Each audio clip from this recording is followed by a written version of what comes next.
Tout le monde en place pour accueillir notre prochaine vendeuse, Marine, une brocanteuse bretonne qui vient aujourd'hui s'enquérir sur l'histoire d'une suspension au design atypique. Lumière sur l'expertise. Bonjour Marine, bienvenue sur le plateau d'affaires conclu. Merci. Je vous présente Harold, notre commissaire priseur. Bonjour. Bonjour Marine. D'où venez-vous Marine? D'un petit village à côté de Dinan, en Bretagne. Oh là là, magnifique. On est dans le Morbihan? Non, Côte d'Armor. Aïe, aïe, aïe. C'est pas grave. Ah là là, ma géographie bretonne. Et qu'est-ce que vous faites là-bas? Je suis actuellement brocanteuse et je chine beaucoup pour chez moi. Celle-ci était pour chez moi. Donc vous êtes une amoureuse des objets? Ah oui, je restaure en fait le mobilier, des choses très abîmées. Le but c'est qu'elles partent pas à la poubelle. Et alors vous restaurez toutes sortes d'objets ou vous avez des spécialités? Ah non, j'aime beaucoup les années 60-70, c'est vraiment mon truc. C'est votre dada. Ouais. Et alors cette lampe, vous l'avez achetée en brocante? Non, dans un vide maison. À la base, je m'étais dit, elle irait bien à la maison. Puis elle a jamais trouvé sa place, malheureusement. Donc voilà, pourquoi pas la vendre ici?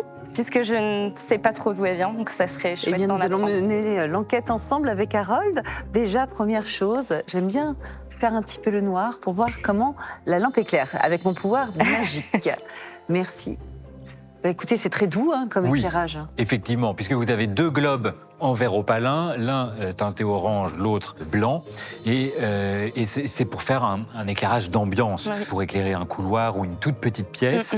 Les dimensions de cette suspension ne sont pas très importantes, mais certains éléments stylistiques, notamment l'utilisation de ces cordelettes de chanvre, font penser à une fabrication de la Côte d'Azur et font penser à une célèbre maison, la maison Audoux-Minet, qui a été fondée donc par deux personnes, Adrien Audoux, qui était originaire de Franche-Comté, Frida Minet, qui était originaire de Suisse, et ils décident tous les deux de créer leur commerce en 1929. Alors, d'abord à Cannes, en 1929, et puis à partir de 1942, ils s'installent à Golfe-Juan, près de Vallauris.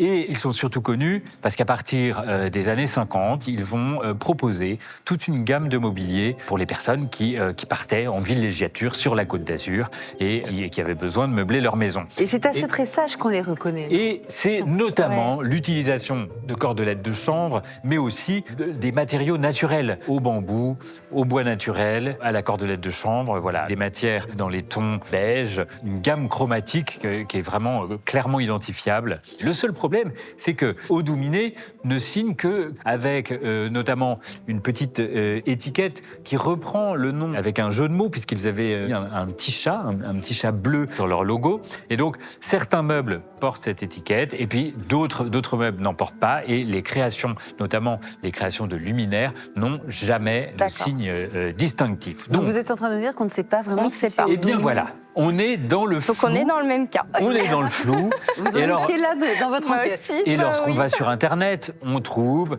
certaines personnes qui l'attribuent et d'autres qui réfutent cette attribution. Donc voilà, C'est ce qu'on va faire, nous. c'est encore partagé.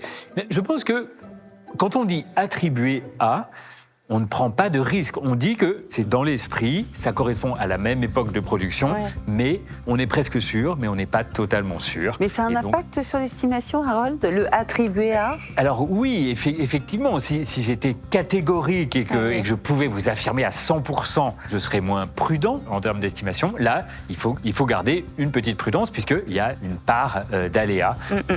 À combien estimez-vous cette suspension, Harold? L'estimation est entre 100 et 200 euros, donc je vous D'accord. propose 150 euros Ok. si ça vous convient. Très Vous bien. l'aviez chiné à combien à l'époque? Vous voulez vraiment que je vous dise Oh oui.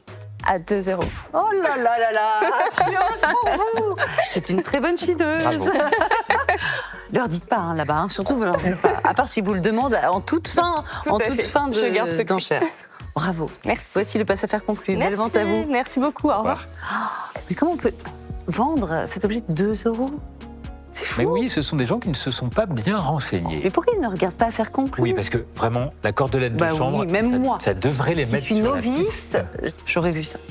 L'estimation, je ne m'y attendais pas du tout. Je suis plutôt très contente de ce que j'ai entendu, puisque, en effet, c'est jamais signé. Donc, on peut avoir des surprises. Et là, je crois que c'est une bonne surprise. Alors Marine nous a avoué qu'elle avait acheté cette suspension 2 €. C'est vraiment une très bonne affaire. Aujourd'hui, ce type de suspension se vend particulièrement bien. Il y a beaucoup de demandes de la part des décorateurs, donc les prix peuvent s'envoler en salle des ventes. On croise les doigts et je pense que Marine va faire une belle affaire conclue. Notre vendeuse a décidément eu du flair en chinant cette suspension à la mode pour seulement 2 petits euros. Voilà qui sent à plein nez la belle plus-value en salle des ventes.